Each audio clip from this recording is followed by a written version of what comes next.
Alright, it's time to write another review for Dude You Haven't Played This Game, but I'm really struggling with what to write about. Tough decisions. What idea can I reuse or repurpose that have been countlessly done by other retro video game reviewers? It's a tough decision. How can I keep the fading glory of YouTube video game retro reviews going? How can I do it? Well, I'll tell you. We're going to take a look at the can of unoriginality. Can of unoriginality, turn, turn, turn. Tell us the skit which we have earned. Evil twin? We could do better than that. Can of unoriginality, turn, turn, turn. Tell us the skit which we have earned. Visit a wrestling company? Been there, done that, nobody watched it. Next. Can of unoriginality, turn, turn, turn. Tell us the skit which we have earned. Dig up Sonia Belmont's grave? We did that already. Are there no original ideas left on the YouTube skit-based review game scene? This is gonna take a while.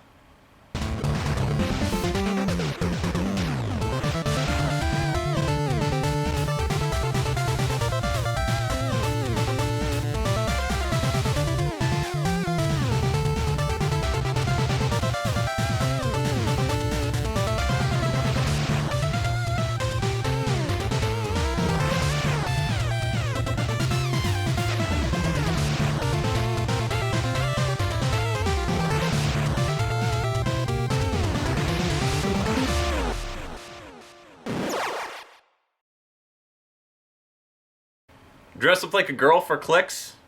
Well, been there, done that. Maybe next time? Let's try this one more time. Can of unoriginality, turn, turn, turn. Tell us the skit which we have earned. Host a YouTubers World Tournament? What is that even? Hello! Yeah.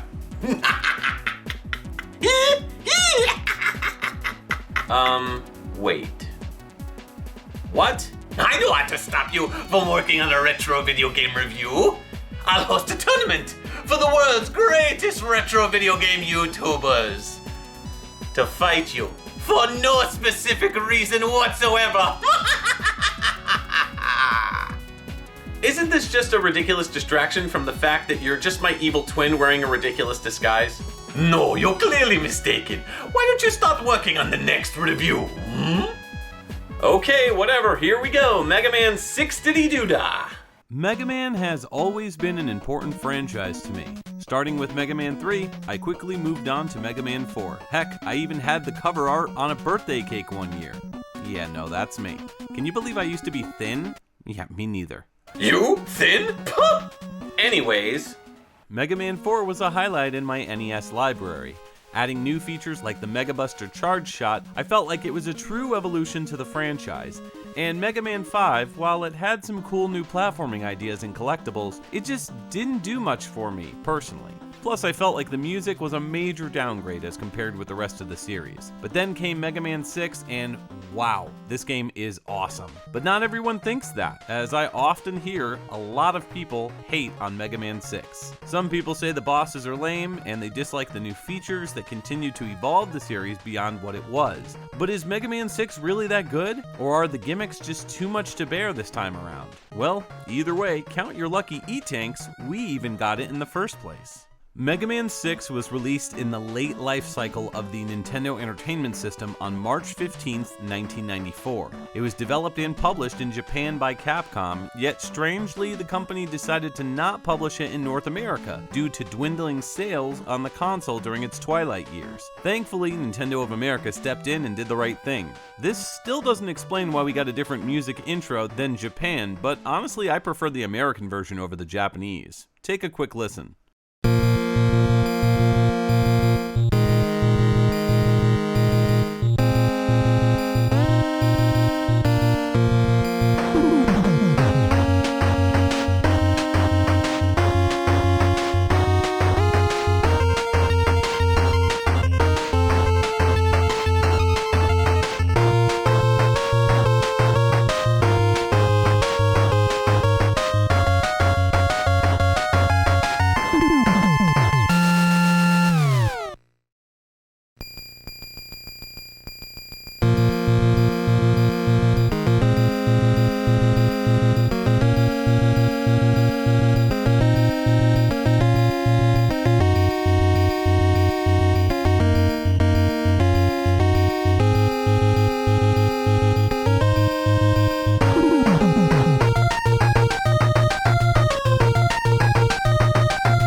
Anyways, Capcom's 6th outing as the Blue Bomber involves a robot tournament that's being held, and it's hosted by the mysterious Mr. X. The purpose of the tournament? Well, apparently it's to find out which of the world's robots is the best peacekeeper? Isn't that kind of like cutting down the rainforest to save the trees?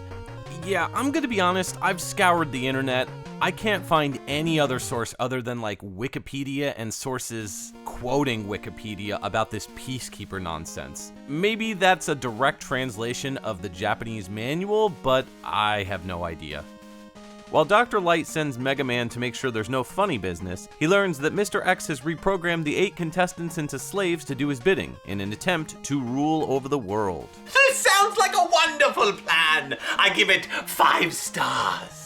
Okay, we all know you're just my evil twin. How could you possibly? You're wearing a fake mustache, and you've got some kind of weird sticker on your forehead. Absolute rubbish. There's no way. Okay, listen, changing the fake mustache mid-conversation doesn't change things. Oh, will you stop that? Yeah, it's pretty obvious it's just Wily under that costume. I get why people have a problem with this. Mega Man 6 possibly has... Hold on a second.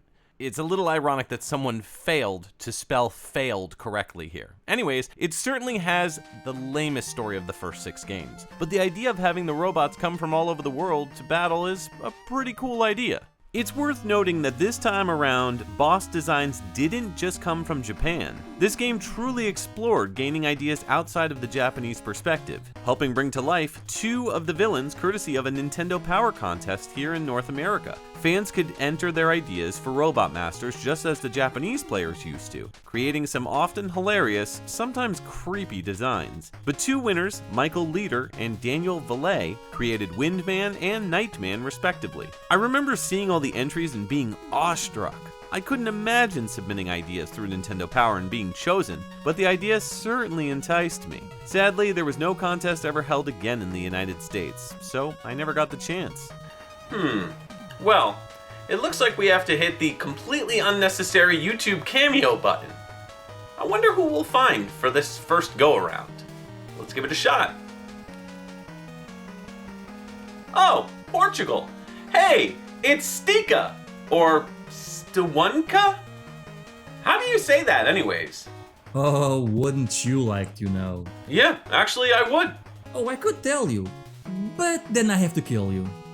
Okay. Next. We get to the title screen and have our usual 2 options, game start or password. In this game, Capcom decided to keep the password maxed out at no more than 5 red circle selections, not even allowing you to fill up 1 per row. I think this was done because the previous games in the franchise started getting more and more complex with their passwords, especially after they started adding blue circles. What I don't understand is why these games don't give an option to exit out of the password screen if you don't have a password. I've tried every button combination and nothing works. You just have to get up and reset the game. How is this not fixed? You had 6 games to make it right. Come on, Capcom. The stage select screen feels like a bit of a downgrade. In previous titles, Mega Man's eyes would follow where you move the cursor, but in 6, they remain stationary. Look at those dead, soulless eye holes. Jeez, creepy. After selecting, each Robot Master has a spreadsheet detailing their stats and where they're from, which is kinda neat, albeit a bit pointless. In prior Mega Man games, the chosen Robot Master would appear in a much flashier background. I think I prefer these earlier versions to this one in Mega Man 6, but I'm nitpicking. Despite this, I think 6's graphics get more right than they do wrong. Each stage has more and more detail to oogle, with the absolute pinnacle being Tomahawk Man's sunset section. Seeing the sun flicker as your jetpack lets you glide from platform to platform is one of the most breathtaking, emotional, and awe-inspiring moments in the series for me. After you finish all 8 stages, you can continue going back into them to try and find bonus items, such as these 4 stages which have letters hidden depending on which way you go. Mega Man 6 offers lots of branching paths that ultimately lead to the end boss, and these are fun to explore. Also, once going back into a level when finished, it may have changed, such as night falling in Tomahawk Man's level. Collecting the 4-letter plates spells out beat, allowing for the Blue Bomber to summon the Helper Bird from Mega Man 5. However, beat is even less helpful here, as he cannot attack bosses. In fact, I forgot about him until almost the very end, and by that point I realized it was too late to utilize him. It's almost as if the developers had trouble balancing his helpfulness. It seems like they overdid it in Mega Man 5 and then scaled back his importance in 6. There's also an energy balancer hidden that Proto Man gives you if you locate him. This item would later be heavily used in future entries to allow players to pick up weapon refills while in standard pea shooter mode, and it would automatically apply them to the weapons without having to switch each time you come across some. Oh, and don't worry, Eddie's still around. Dick. There's a total of 8 Robot Masters as per the standard set in each Mega Man game on the NES, aside from the first. You'll go from Wind Man to Flame Man before heading to Blizzard Man and Plant Man. After that, you'll hit up Tomahawk Man. Hey, hold on there, Mr. Mike Tendo. Don't you dare overlook the one and only Yamato Man. He is, after all, the pride of Japan, with his uncanny powers of, the Yamato. Oh, KidShoryuken is here. Thanks for helping me check off the Japan quota. I was wondering who I was going to get from your country. You do, of course, realize I'm obviously not Japanese, right? I just live here. I'm American. Nope, still counts. Don't sully my skit. Who's next?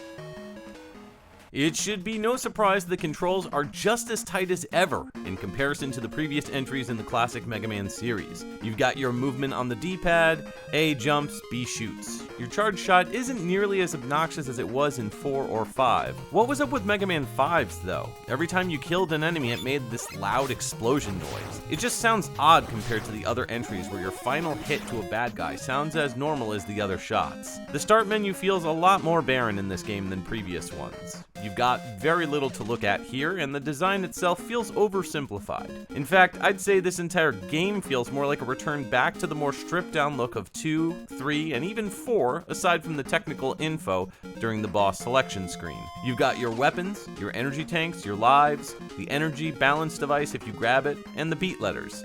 That's it. It just looks more streamlined. I kinda like it this way, truth be told. Level design in Mega Man 6 is a bit more unique this time around. Personally, I'd say this game holds the first major change for the gameplay since 3, at least when it comes to the way they created levels. The game adds a lot of new twists, courtesy of 2 new gimmicks involving Rush, all while returning things to a back-to-basics vibe.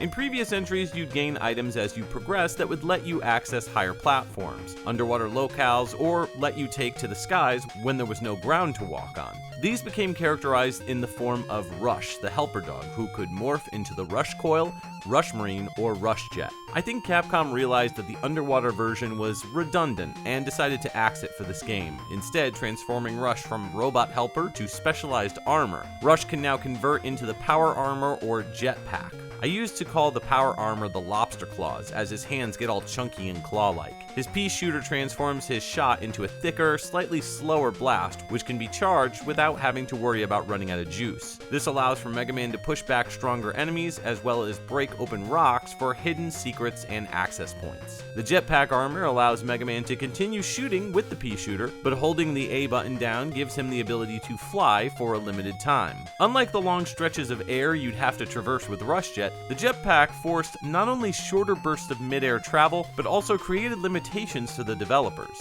If you run out of power with the jetpack, simply land and take a brief breather, then keep going. Same as with the power armor. Each time you choose one of these Rush armor options, it plays a little animation showing Rush converting into the design of choice. This gets annoying quick. However, it's skippable if you mash the buttons fast enough. It takes you a little bit out of your groove, but not enough for it to be that much of an issue. Hey Mike, is it cool if I represent Canada? My old buddy MaxImpact24, aka Will. Hey, sure, yeah, I'd love for you to represent Canada. Whoa there. If anybody is going to represent Canada, then it's going to be me. You're too late, Burger Boy. Will beat you by a millisecond. You're barely from Canada. Don't you live on some island or something? Huh, an island. I'll show you an island. Don't make me hit you with one of my home arcades. Uh-oh, it looks like we've hit the max amount for unnecessary YouTube cameos. Abort! Abort! Once you finish the Robot Masters off, you'll get to Mr. X's castle, and of course, eventually he reveals himself to be Wily. bet you had no idea it was me all along. Now, review this terrible game or I'll kill you. We're doing this shtick again? Is this all you know? Isn't there anything original that can be done these days? Haven't other people done this time and time again? Wait a minute. Haven't we done this idea? I mean, you could wear a jetpack while you review it if you want. This is a side note, but what's up with Capcom stealing names of Mega Man stuff to turn it into other Capcom-related things? Mr. X turns into, Mr. X. How about this Power Stone weapon you get from Stone Man in Mega Man 5? Hopefully they don't use Concrete Man's weapon in any other form. Good night, everybody! Mwah! One thing that I really wanted to focus on with Mega Man 6 is the music. Composed by Yuko Takahara of Mega Man X and Mighty Final Fight fame, this soundtrack delivers some of the best tunes in the franchise. She returned to the more melodic style, featuring dual harmonizing lead melodies that feature a higher and lower octave from each other, a signature style of the tunes in the series that was mostly absent from Mega Man 5. There's a dud or two in here, such as Centaur's theme, and I'll agree that the bass tone is a bit flat, but overall the soundtrack has some of the most memorable melodies in the franchise. It's extremely tough to pick a favorite, as this is in my top 10 favorite soundtracks on the NES, so I'll pick 2.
Before I offer my final opinions, I gotta ask, what's up with the numbering on classic Mega Man games? I used to have friends bark at me for spelling them with Roman numerals instead of numbers, but Capcom themselves only put numbers on the box. In-game, they're Roman numerals. I can't believe I just noticed this, but the handheld versions had the Roman numerals on both the boxes and in the game. What gives? Anyways, personally, I absolutely love Mega Man 6. It's my third favorite game in the classic series, only followed by 4, and of course my favorite, 3.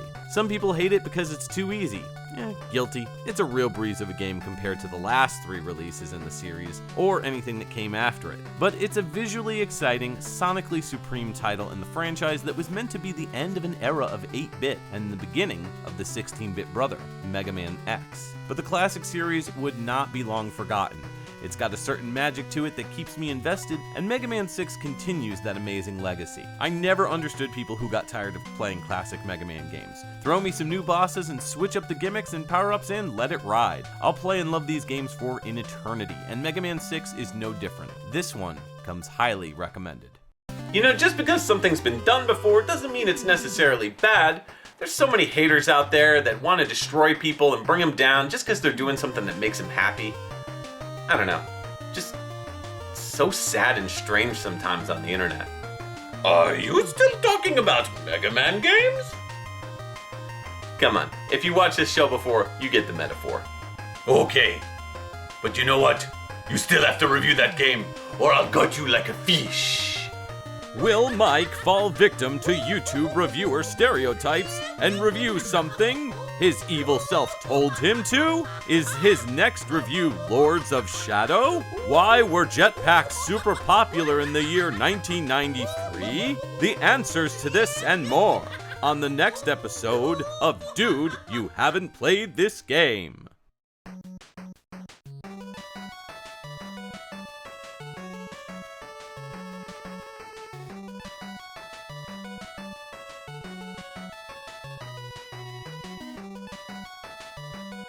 Thanks to all Patreon supporters, but especially the Morningstar Whip tier and up. They are Sam Schaefer, Scott McElhone, Venthros, Great White North Presents, Nintendo, Bryce, Derek Demitter, and Trevin Adams. Your continued support helps fund reviews like this one, which would simply not be possible without the donations from Patreon members. I appreciate each and every one of you for continuing to help me make the content that you want to see. Classic, goofy YouTube video game reviews. If anyone is interested, just $1 down gets you access to exclusive streams on Discord, director's cut commentary for episodes, regular updates on upcoming reviews, and more. Check it out at patreon.com/dongled. I hate to sound like a typical YouTuber, but if Patreon is not your thing, but you still want to help get the word out, share this video on social media. Exposure really helps, so if you like these videos and think your friends will too, sharing it with them means a lot. Want more Dude You Haven't Played This Game? Check out the videos enclosed below. You can click on the left-hand side or the right-hand side for a totally different but totally awesome review. Thanks for watching, and I'll see you next time on Dude You Haven't Played This Game.